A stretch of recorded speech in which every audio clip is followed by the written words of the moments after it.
Since the age of 14, when I did what in my tradition at the time we called giving my life to Christ, I have sought to serve God.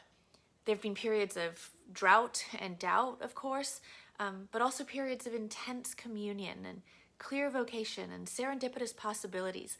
What back then I would have called providence, and maybe one day will again. There's been terror and wonder. But it wasn't until 2011, on a May or June morning, the very day after I defended my doctoral dissertation in theology, that I experienced this visceral sense of God abandoning me. In this devotion, we're encircling the sacred space of abandonment. So on that morning in 2011, I woke up, I poured myself a coffee, I sat in my chair near my living room's big window, and all of a sudden, with no warning, I realized I didn't believe in God anymore. I no longer had faith. Faith requires presence. It arises from the closeness of God. Even when it feels like God isn't close, the fact that God still is allows faith to continue. But for a moment sitting in that chair, I actually extended my hand to feel the air and to see if God was there, and God wasn't. One moment God was there, the next, gone. This is where the journey I'm inviting you to here begins.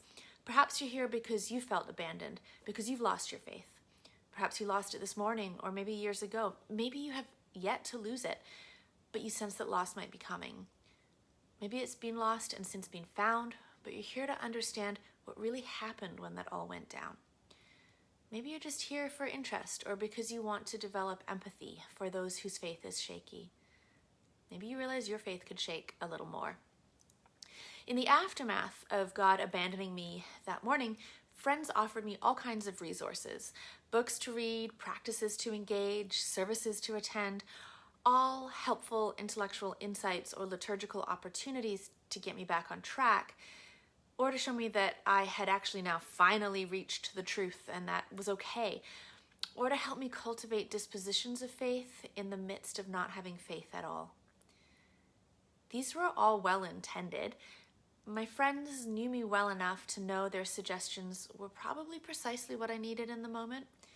These weren't Job's friends. They didn't blame me, but they also didn't stay in the muck with me. They wanted to help, not sit. And I realized in that moment that sitting still, that's what I really needed. The sense of abandonment produces fear. The way to transgress and thereby transform a sense of abandonment is to stay present.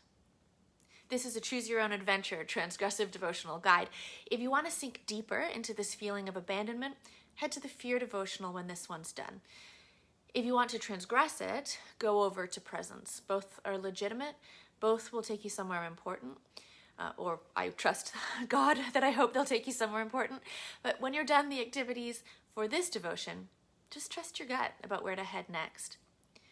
If I'd listened to my friends, my faith probably would have returned much more quickly. And I'm really grateful I didn't listen. I'm really grateful I let myself feel that fear, that I stayed present in that void, because I didn't need my faith to return. I needed to join my voice with Christ's on the cross. My God, why have you forsaken me? And then I needed to sit in the void of God's absence. What I needed to do was take the risk that God wasn't coming back. I had to stop searching, take a breath, and wait. I had to wait to see if I could be found.